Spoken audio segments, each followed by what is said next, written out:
Hello, US 101 class. So I just thought I would do this announcement for this week to really just encourage you to keep up what you're doing. And I want you to think about some very important um, uh, things, moving forward for this semester.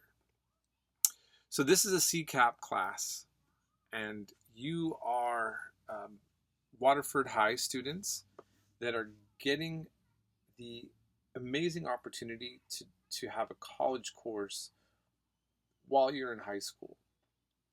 This is going to help you get ahead, get you prepared, and save you money. Um, and just to learn a lot of information. There's just all around, it's a great opportunity. Some of you are really taking very proactive steps to succeed in this class and take advantage of this situation. Um, Others are having a little bit more of a struggle. So I'm not trying to target anybody to feel bad about maybe the challenges that you're having, but I would like to put into perspective like the broader ways to think about the class. So um, everyone who takes an online class, I would say, struggles somewhat in the sense that it's difficult. I mean, even for me as an instructor here, it's Sunday. I have a family life. There's a little a little one that wants to get through the door here in this room. Just a massive amount of distractions, right? And I'm in the middle of doing laundry. I'm with my partner. Just all these day-to-day things. So whether you're an older person or you're a student with your own family issues, some of us live in smaller places, some bigger, and there's going to be so many things that are going to be distracting for you. Now, you have the advantage of getting classroom time to focus on doing your work. And that's a privilege that you won't get something like that in college. I mean, for me right now, I have to try to carve out time. I have to coordinate with my partner, her and I, and our schedules to try to actually, find the right time to get my online work done, to be able to make a video like this, to grade. You see, now I also substitute teach, and I have substitute. I taught as a sub not that long ago for a CCAP class at another high school, and I had an opportunity to see kind of how that what that looks like. Now, I'll be honest. Many of the students, of course, I was a sub, but I had many of the students that just wanted to talk or to not do the work. When I would come up to them and try to encourage them to do the work, they said, it's okay, I'll do it later. And I just couldn't get some of them, they just weren't going to do the work in the class. And, your own teacher, you have a teacher there who's looking out, over your shoulder, so to speak, and coming up to you and probably saying, are you guys is everyone here working? Now, this is something that you should appreciate. You have a teacher that's there to help you stay the course, to help you keep motivated. I want you to remember, though, that you're the one that dictates whether you're going to do this or not. We had some issue about dropping. Keep in mind, as a professor in a normal history class, when you aren't showing up and the work's not getting done, we're required to drop you. Now, that's something that actually is not supposed to happen in a CCAP class, and that's something that I was made aware of. So,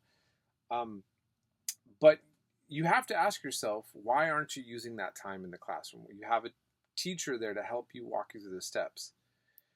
Please, if you are struggling for whatever reason, through concentration, motivation, whatever the case is, and you're not keeping up with your work, I just want you to remember, I allow for late work, but there's going to be a point in the semester where I'm only going to allow so much late work.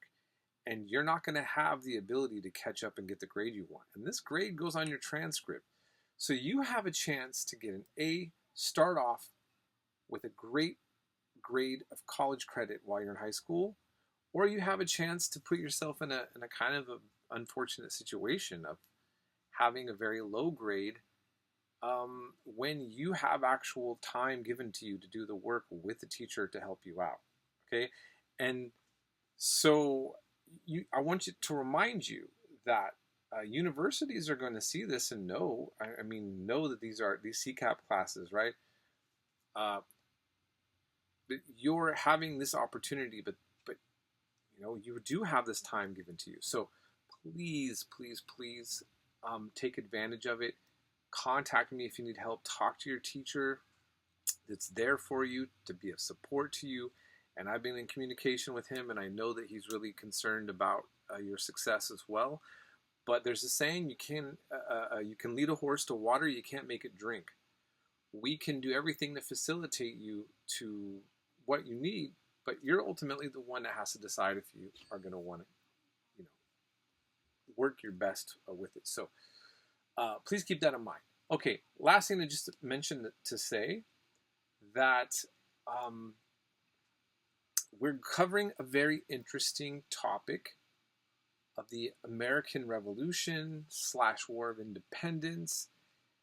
And what I provide in this module is a blend of thought-provoking topics with a variation of ideas about how to interpret this hollowed history to a kind of American nationalist narrative, right? So we celebrate July 4th is Declaration of Independence, and we look at ourselves and our legacy in a very positive way. And we really don't look at it through the lens of the British. Why would we? But at the same time, okay, from a historical point of view, why shouldn't we, right? There are several different stories to take place. There's also, because of the issue of race, because we're talking about a settler colonial state that is taking land, pressing westward, which is going to come up against various tribes that have been here for a very long time. We're going to have a slave trade. We're going to have a discussion about who really counts to be a part of the American body politic.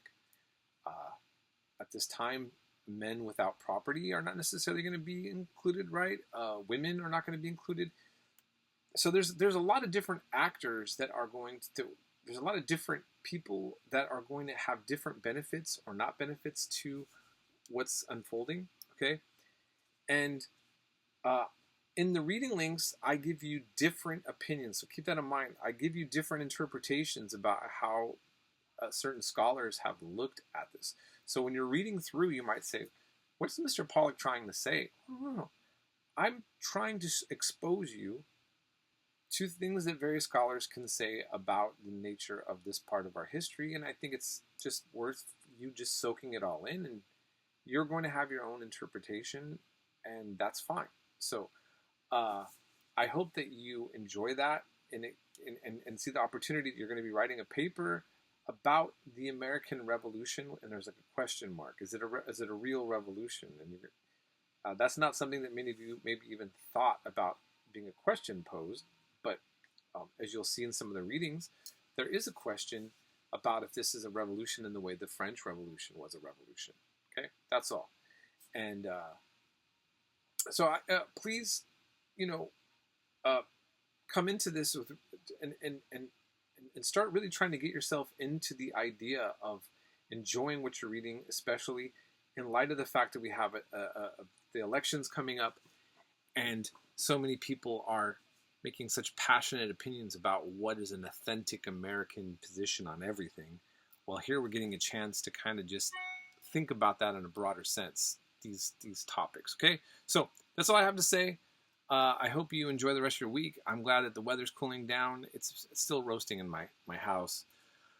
Yeah, so we'll be in touch as need be. And yeah, I'll talk to you later.